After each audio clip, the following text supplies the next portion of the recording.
Esto es Territorio Extrañer.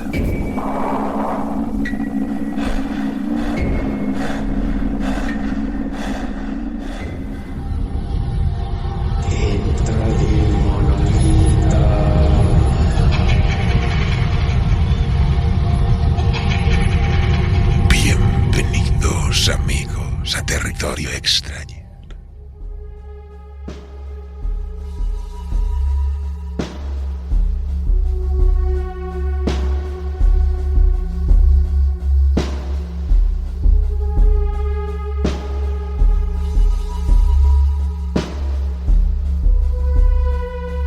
El árbol es un relato escrito en 1920 por H.P. Lovecraft.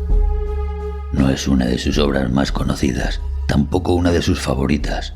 De hecho, se refirió al texto de forma fría, casi despectiva, en una de sus miles de cartas escritas años después.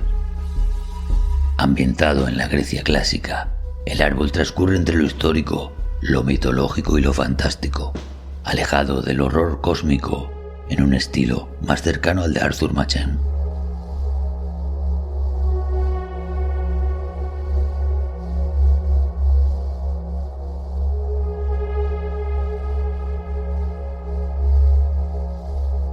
Este audio ha sido posible gracias a Morellana, a la que podéis seguir en YouTube hablando de true crime, misterio y terror.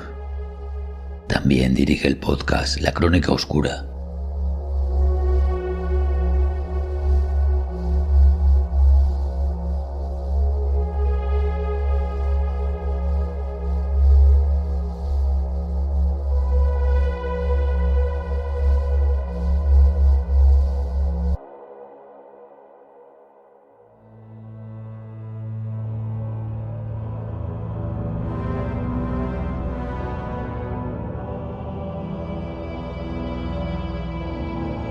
El árbol, de H.P. Lovecraft.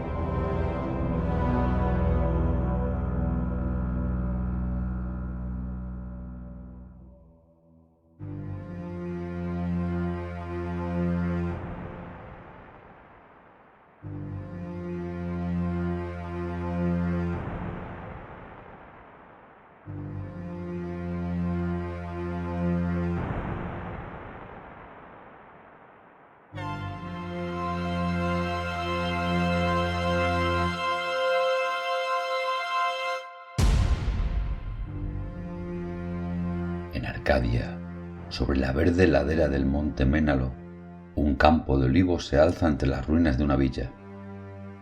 A su lado hay una tumba que antaño estaba adornada con las más bellas esculturas, pero que ahora está sumida en la misma decadencia que el caserón. En uno de los extremos del sepulcro, con sus retorcidas raíces levantando los bloques de mármol del Pentélico, corroídos por el tiempo, se eleva un olivo de tamaño sobrenatural y de aspecto extraño y repelente, porque se asemeja a una figura humana grotesca, un cadáver desfigurado por la muerte que provoca que las gentes del lugar teman pasar por los alrededores en las noches de luna llena, cuando los rayos relucen entre el retorcido follaje del árbol. El monte Ménalo es una de las moradas favoritas del terrible Pan, que cuenta con un numeroso grupo de prosélitos temible, tanto que los pastores de la zona no pueden dejar de sospechar que el árbol guarda alguna terrible conexión con sus salvajes adoradores, aunque un anciano apicultor que vive en la granja vecina me contó una historia algo diferente.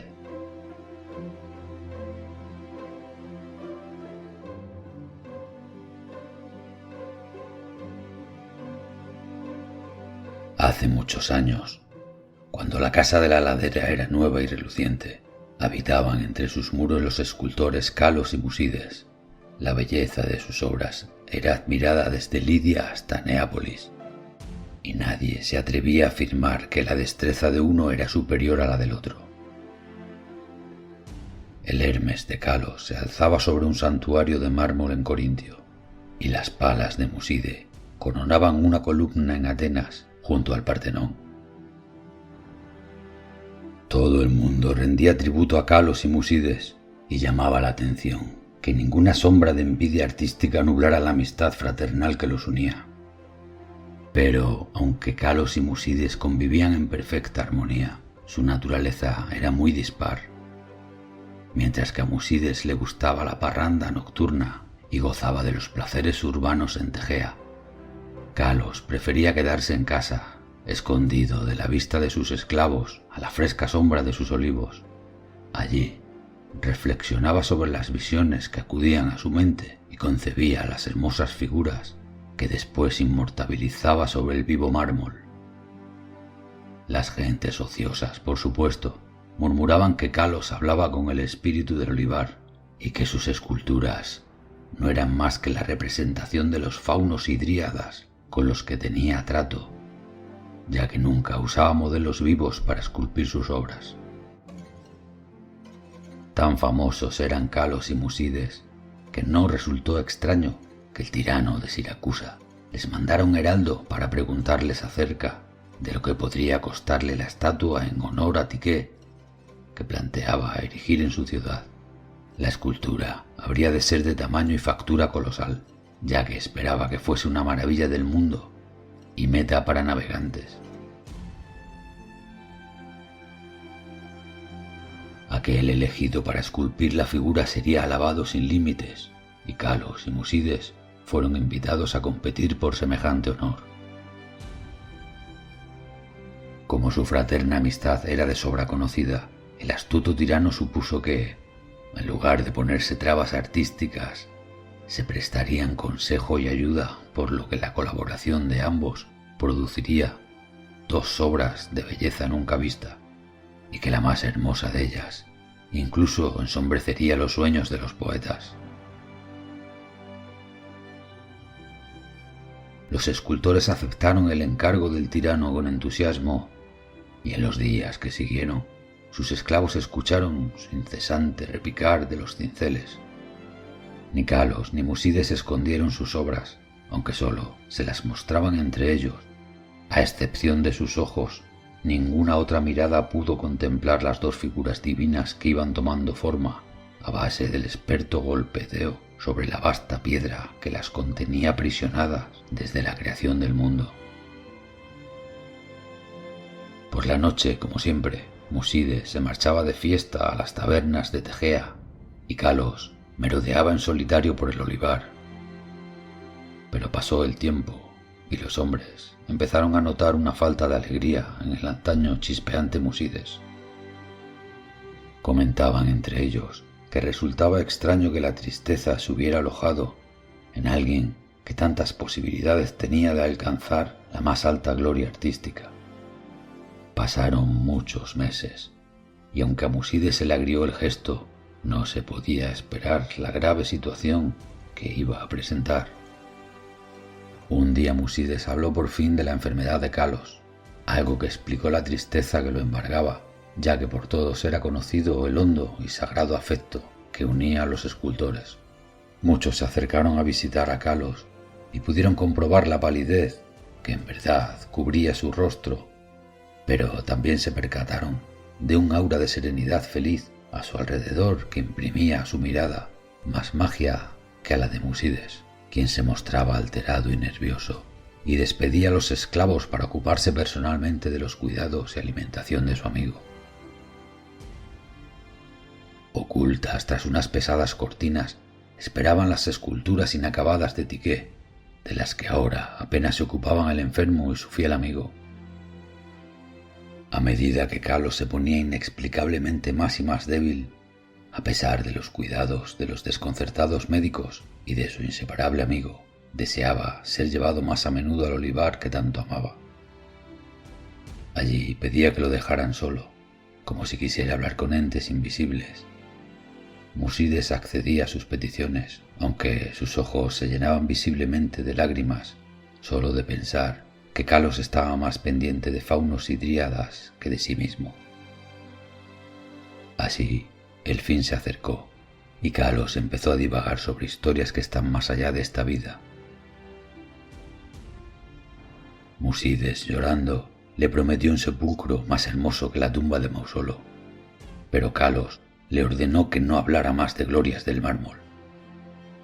Solo un deseo atormentaba ya la mente del moribundo, que fueran enterradas en su lugar de descanso, cerca de su cabeza, las ramas de un olivo concreto de los que crecían en la ladera. Y con eso, una noche, sentado a solas en la oscuridad del olivar, Kalos murió.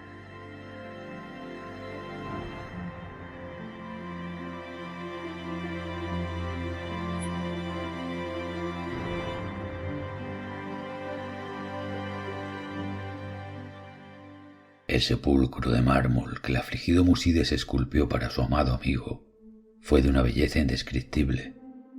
Nadie, salvo el propio Kalos, habría podido copiar sus bajorrelieves, donde se mostraba todo el esplendor del Elíseo. Musides no se olvidó, por supuesto, de enterrar las ramas de olivo cerca de la cabeza de su amigo.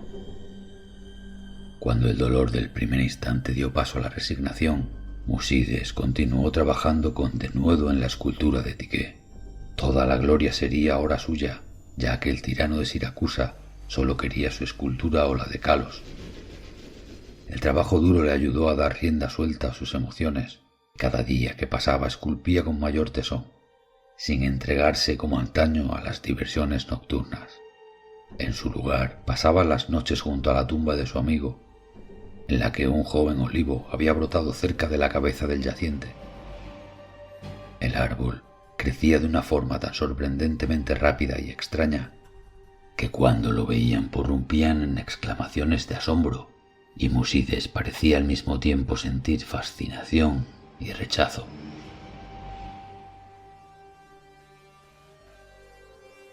Tres años después de la muerte de Kalos, Musides envió un mensajero al tirano y se rumoreó en el ágora de Tegea que la maravillosa estatua estaba terminada. Para entonces, el árbol junto a la tumba había alcanzado proporciones asombrosas, superando a todos los demás árboles de su tipo. Una rama singularmente pesada se alargaba sobre el taller en el que trabajaba Musides. Como eran muchos los visitantes que se acercaban a ver el prodigioso árbol y a admirar el arte del escultor, Musides rara vez estaba solo, pero no le molestaba la multitud de invitados. Al contrario, ahora que el absorbente trabajo había finalizado, parecía tener miedo de quedarse solo. El viento lóbrego que bajaba de las montañas suspiraba a través del olivar y de la tumba, produciendo de una manera extraña unos sonidos vagamente articulados. El cielo estaba oscuro en la noche en que los emisarios del tirano llegaron a Tegea. Finalmente se extendió la noticia de que habían llegado el momento de mostrar la gran escultura de Tiqué, que traería la gloria eterna a Musides, por lo que fueron recibidos por los proxenoi con una cálida bienvenida.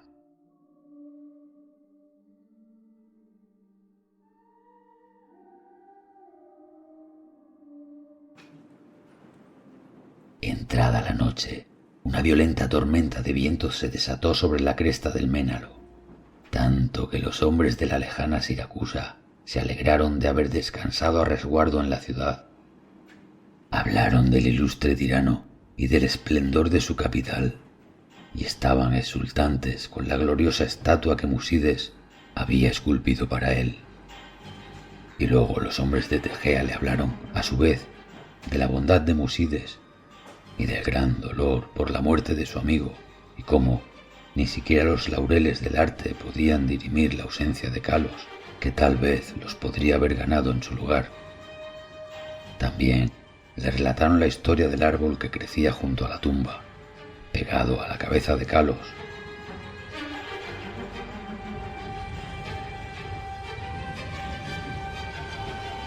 Y el viento chillaba de forma tan horrible que tanto los siracusanos como los arcadios se encomendaron a Eolo.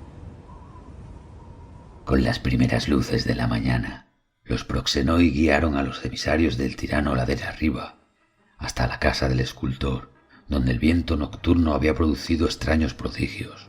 Los gritos de los esclavos se alzaban en medio de un paisaje de devastación, y en el campo de olivos ya no se erguían las esplendorosas columnas de la vasta casa en la que Musides había esculpido y soñado con la gloria. Tan solo los humildes patios y los muros bajos sobrevivían lastimeros, pues sobre el poderoso peristilo se había desplomado la portentosa rama del olivo, reduciendo aquel magnífico poema de mármol a un montón de ruinas antiestéticas.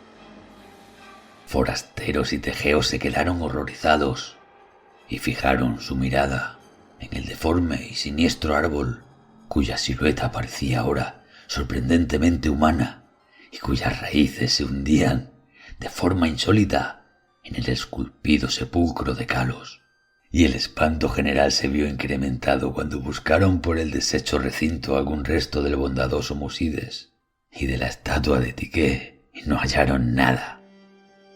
Lo único que reinaba a sus anchas entre aquellas terribles ruinas era el caos, y un sentimiento de enorme decepción se instaló en el ánimo de los representantes de las dos ciudades, los emisarios por no poder llevarse la estatua a su país y los tejeos por perder la coronación de un gran artista. Sin embargo, los de Siracusa consiguieron tiempo después una maravillosa estatua en Atenas, y los tejeos hallaron consuelo levantando un templo de mármol en el ágora de la ciudad en conmemoración del talento, las virtudes y la bondad fraterna de Musides. Pero el olivar sigue en pie, así como el árbol continúa creciendo junto a la tumba de Kalos, y el viejo apicultor me ha contado que en ocasiones, cuando el viento nocturno sopla, las ramas del olivo susurran entre ellas, musitando una y otra vez: Oiga, oiga, lo sé, lo sé.